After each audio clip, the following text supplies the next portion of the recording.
À Genève et partout ailleurs en Suisse, la question fait débat, la question de l'accès à l'assistance au suicide et surtout la question de son accès lorsqu'on réside en EMS. Faut-il rendre obligatoire l'accès à l'assistance au suicide lorsqu'on est à l'hôpital ou ce soir en l'occurrence on parlera de la question de l'EMS. Pour en parler, pour en débattre ce soir, le plaisir d'accueillir Jean-Marc Guinchard, député PDC au Grand Conseil et également secrétaire général de l'AGEMS, l'association genevoise des EMS. François Leuve, gériatre, éthicien, également président du conseil d'éthique de la FEGEMS. Et Daniel Roger, infirmier responsable ici à la maison de retraite du Petit Saconnet. Jean-Marc Guinchard, on va commencer avec vous. Et puis une première question. Comment est-ce que ce projet de loi genevois qui veut forcer les EMS à accepter l'assistance au suicide dans leur mur est arrivé sur la table du Grand Conseil et comment les députés s'en sont emparés? Alors deux précisions. Tout d'abord, la première précision, c'est que c'est historique. C'est un sujet qui avait déjà été proposé à la Constituante. Il s'agissait alors à l'époque d'inscrire cette obligation dans la Constitution, ce qui a finalement été refusé pour des questions plus pratiques. Et puis le deuxième rappel, c'est que les députés ont reçu ce projet au mois d'avril 2017. Il a été présenté par une députée socialiste qui avait été alertée par le fait que dans un EMS, on avait empêché une résidente ou un résident d'avoir recours à l'assistance au suicide, qui avait dû être transporté dans une caravane à l'extérieur. Donc c'était un scénario qui n'est pas essentiel pour une fin de vie paisible. L'autre chose aussi, c'est que ce projet de loi touche non seulement les EMS, mais tous les établissements hospitaliers, publics et privés. Et pour les privés, ça pose un problème supplémentaire.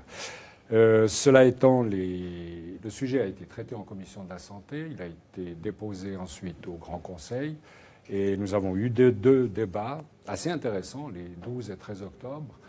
Ce qui était intéressant, c'est que tous les députés qui ont pris la parole ont dit « ça n'est pas politique, donc il n'y aura pas de clivage politique ».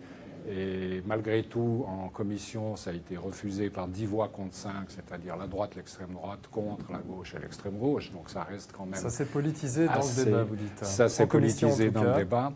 Et en plénière aussi, on a tout de suite vu quelle majorité se dégagerait. Et c'est certainement pour ça que la députée auteure du projet de loi a demandé son renvoi en commission. Donc maintenant, il est à nouveau en commission de la santé. Et je ne sais pas ce qu'il va en sortir. On va revenir sur ces questions politiques. Merci beaucoup, François Leuve. On va prendre un tout petit peu de hauteur, j'ai envie de dire, mais même pas, parce qu'on va plutôt partir dans le concret. On parlait avant de la maltraitance, on disait c'est un terme un peu flou, mais alors l'assistance au suicide, de quoi on parle quand on parle d'assistance au suicide exactement? Il s'agit d'aider quelqu'un à se suicider, quelqu'un qui le demande et qui va le faire lui-même. Donc, juste peut-être pour rappel, l'assistance, le fait même de se suicider avec l'aide de quelqu'un n'enlève rien au fait que c'est un suicide et que la personne qui se suicide doit d'abord être capable de discernement. À toutes les étapes, je dirais, de sa réflexion et jusqu'au moment de la décision et jusqu'au moment où il fait le geste létal, donc généralement c'est absorber une potion de barbiturique, qu'il doit être donc capable de discernement et qu'il ne fait l'objet d'aucune pression. Mais là, vous parlez de faire un geste pour la personne qui a fait cette décision et en même temps vous dites c'est assister quelqu'un. Voilà, alors peut-être que je n'ai pas été suffisamment clair. Donc c'est aider quelqu'un à se suicider n'est pas punissable dans le code pénal suisse. Donc si on n'a pas de mobile égoïste. Donc en fait, la loi suisse ou le code pénal suisse est extrêmement libéral, ce qui fait d'ailleurs une exception pratiquement dans le monde entier, où tout un chacun peut aider quelqu'un d'autre à se suicider. Extrêmement intéressant. On va revenir sur cet aspect-là. Partons sur le quotidien. On a la chance d'avoir ce soir un infirmier responsable dans une maison de retraite, dans un EMS, ici à la maison de retraite du Petit Saconnet. Daniel Roger, merci beaucoup d'être venu ce soir. En préparant cette émission, je vous demandais si vous-même, ça vous était arrivé une fois dans votre carrière professionnelle d'accompagner une assistance au suicide et si vous accepteriez, le cas échéant, de nous parler un petit peu, voilà, comment vous avez appréhendé cette situation, quelles ont été les tensions, les enjeux, comment vous avez fait face? Alors c'est vrai que dans ma carrière professionnelle, j'ai été confronté à accompagner, enfin, dire avec une équipe de soins, une équipe de soins diversifiée. Et c'est vrai que l'enjeu, le défi, c'est vraiment de se dire on est là pour accompagner. Alors après, derrière le mot accompagner, qu'est-ce que l'on met? Alors ce qui est important, c'est toutes les relations après, de communication qui existent dans l'équipe. C'est de pouvoir, tout à l'heure j'entendais libérer la parole, et je pense que ce mot est vraiment pertinent, c'est-à-dire permettre à tout à chacun de l'équipe qui entoure de pouvoir s'exprimer. Comment on atteint ça? Qu'est-ce que vous avez mis en place des groupes de parole? Vous avez dû changer l'organisation de l'équipe? Comment vous avez fait face? Alors, c'est intéressant ce que vous dites parce que justement, quand on a été confronté avec cette assistance au suicide, on a eu l'annonce une semaine avant l'acte qui se faisait pour un vendredi. Et c'est vrai que c'était le branle-bas de combat. Et je pense que c'est ça qu'on doit laisser aux équipes. C'est l'opportunité de se dire, on n'est plus dans une organisation qui est décidée, mais de dire, on a besoin de discuter. Et c'est vrai que les enjeux qui sont là derrière, c'est qu'on a des équipes qui sont multiculturelles. Et derrière cette culture, il y a des convictions aussi que chacun a. C'est de pouvoir permettre la parole et de dire, il faut qu'on comprenne que le résident, en fait, a fait un choix et qu'on est là pour l'accompagner et essayer de mettre un peu à distance nos appréciations sur la situation.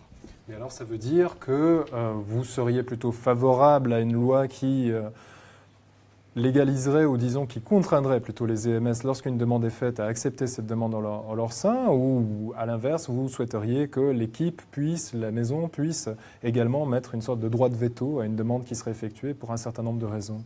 Alors moi, non, je ne suis pas pour avoir un droit de veto, mais je pense qu'il faut que les institutions puissent les accueillir. Et après, quand on les accueille, c'est qu'est-ce qu'on met autour et comment on fonctionne et comment on agit. Mais comme on ne le sait pas quand elles accueillent les demandes d'assistance au suicide. Oui. Mais là, vous avez parlé d'une situation où en 7 jours, il a fallu se réorganiser. Alors ça, je pense que c'est un autre aspect du débat, je veux dire. C'est la rapidité d'intervention des fois de Exit, pour ne pas les citer. Ça, c'est autre chose. Mais moi, j'aimerais bien plutôt me concentrer sur l'accompagnement avec l'équipe. Et c'est vrai que cette semaine, elle a été vraiment riche en enseignements. Quand je disais libérer la parole, c'est que les colloques qu'on a habituellement établis au cours de la journée, tout a été balancé. Et c'est vrai qu'on a saisi l'opportunité de dire, tiens, monsieur X qui fait la demande, il n'est pas bien, il demande à nous voir. Donc toute l'équipe, on était vraiment en symbiose et de dire, on va l'accueillir. Alors il y avait toutes les questions qui se posaient. Le monsieur voulait l'annoncer aux autres résidents. On est dans un espace de vie communautaire. Est-ce qu'il était pertinent de partir dans cette demande-là? Et voilà, c'était ça, toutes ces questions qui étaient là. Et puis c'était vraiment, quand je dis communication, derrière ce mot communication, c'est de permettre des moments de parole. Oui. Au niveau des équipes, et de laisser la liberté d'y participer aussi. Jean-Marc Guinchard, on entend une situation excessivement complexe avec des questions, des tensions qui se posent. Comment vous avez fait au Grand Conseil? On sait que le temps est limité, même en commission, pour appréhender le sujet. Est-ce que vous avez fait venir des soignants? Est-ce que vous avez eu l'occasion de suivre éventuellement des situations, en tout cas de revoir l'historique de certaines situations? Alors la tradition à Genève, c'est le seul canton qui le fait, c'est lorsque la commission travaille sur un projet de loi, sur une motion ou un autre texte, elle auditionne. Donc elle a auditionné les représentants de la FEGEMS, elle a auditionné les représentants de la GEMS, elle a auditionné le représentant du Conseil d'État, elle a auditionné plusieurs groupes de professionnels de santé. Et à partir de là, elle arrive à se faire un avis.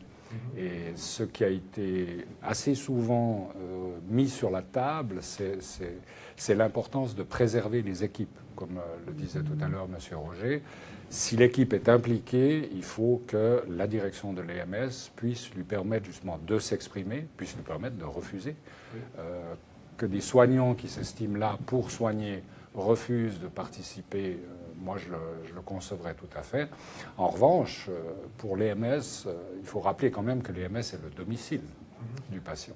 Donc il est évidemment avec certaines contraintes aussi, mais à ce domicile, le résident est chez lui. Donc il peut faire pratiquement ce qu'il veut. François Lefebvre, vous vouliez réagir sur cette notion de domicile?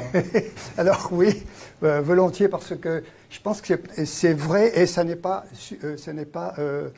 tout à fait vrai, dans le sens où effectivement le résident est dans son domicile quand il est dans sa chambre, mais il est dans un EMS qui est une structure d'organisation collective au plan de la vie de tous les jours et au plan des soins. Donc, on n'est pas dans le cas de figure, disons, d'un domicile habituel à la maison, à domicile. On est dans un cas intermédiaire par rapport à l'hôpital, où la mission est clairement une mission de sauver les personnes et non pas d'aider les personnes à mourir. Donc, je pense que les IMS, vraiment, sont un cas un peu particulier de ce point de vue-là, et un lieu, je dirais, presque privilégié pour observer justement des pratiques qui commencent qui commencent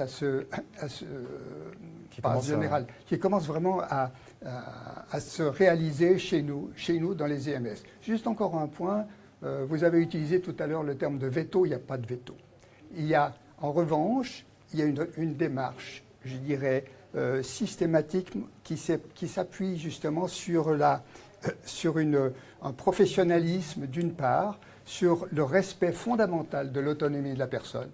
C'est la personne qui décide si elle va porter son projet de suicide jusqu'au bout ou pas. Et là, on parle quand même d'une situation qui est, je l'espère, la plus fréquente possible. Mais on imagine bien que si le cas arrive sur la table du Grand Conseil, Jean-Marc Guinchard, c'est quand même qu'il y a eu des situations qui ont été limites. Est-ce que le cas qui a été présenté, la commission a jugé qu'il avait été exceptionnel, ou est-ce que ça a vraiment été pris comme un cas qui pourrait se reproduire, auquel cas il y a effectivement une nécessité de légiférer?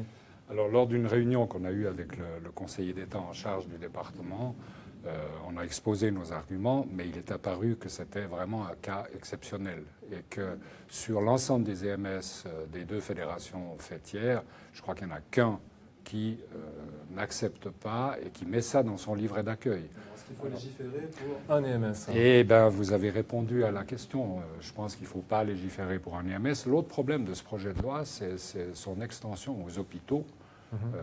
Et puis là, je reprends, parce que votre remarque était pertinente, mais je reprends la notion de domicile. L'hôpital ou une clinique privée n'est pas le domicile. Donc, c'est une différence qui est quand même importante. Il nous reste à peu près 3 minutes, ça nous laissera le temps de vous donner encore un mot, ça passe très rapidement. Daniel Roger, vous entendez les réflexions éthiques, les réflexions politiques. Est-ce que vous pensez que le Grand Conseil avance dans le bon sens, ou est-ce qu'à l'inverse, vous auriez un message à faire passer à nos politiques sur cette question? Moi, j'ai envie de dire que chaque cas est unique, en fait. Et c'est sur chaque cas qu'il faut se pencher. Par contre, comme le disait François Leuve, nous sommes dans des institutions de soins, type EMS. Et là, je pense qu'il y a une grande réflexion à avoir à l'ensemble de l'institution. Parce que ce n'est pas simplement les équipes, je veux dire. Nous, ça s'est bien passé parce qu'un encadrement avait été décidé, avait été discuté. Mais ça veut dire qu'au préalable, au niveau des conseils d'administration, si je peux dire, au niveau des directions générales, les gens se sont penchés. Et on a des protocoles qui sont établis. Moi, je pense que le maître mot, c'est vraiment laisser l'opportunité. Ça existe, je veux dire, mais c'est aussi de encadrer en mettant un peu les garde-fous. Je ne sais pas si je suis assez clair, mais voilà. Je crois qu'on a bien compris le message, François Leuve. Est-ce que finalement il faut légiférer et ouvrir un droit acquis dans tous les EMS, ou est-ce qu'on aurait peut-être des solutions intermédiaires? Peut-être que l'EMS doit communiquer s'il accepte ou pas de manière générale l'assistance au suicide? Alors je pense qu'effectivement, comme l'a dit Jean-Marc Guinchard, je pense dans un règlement d'admission d'un EMS, on pourrait dire nous n'acceptons pas, nous ne pratiquons pas l'assistance au suicide dans nos murs. C'est une possibilité, mais en fait, il y a pratiquement un seul EMS qui serait dans ce cas de figure sur Genève. En revanche, je pense que le risque vraiment de cette fête de société qui est l'assistance au suicide qui se répand chez nous, le risque qui est un véritable risque, c'est la banalisation de l'acte. Et le fait qu'on dit maintenant c'est un geste qui est professionnel, qui est remboursé, etc. Je pense que ça c'est un véritable risque. Un risque, en même temps des situations exceptionnelles, après à prendre au cas par cas, des politiques empruntées sur la question. Je pense qu'on a des pistes qui ont été ouvertes ce soir. 15 minutes, c'est très rapide. En tout cas, je vous remercie d'être venu parler ce soir dans EMS en direct de cette question de l'assistance au suicide en EMS. Et pour vous qui nous regardez, continuez, parce que dans 10 minutes à peu près, on revient avec un autre sujet. Cette fois, on parlera de financement. Comment financer mon EMS? Ce sera le prochain sujet à retrouver sur cette page. Messieurs, bonne soirée et à vous à tout de suite. Merci. Merci.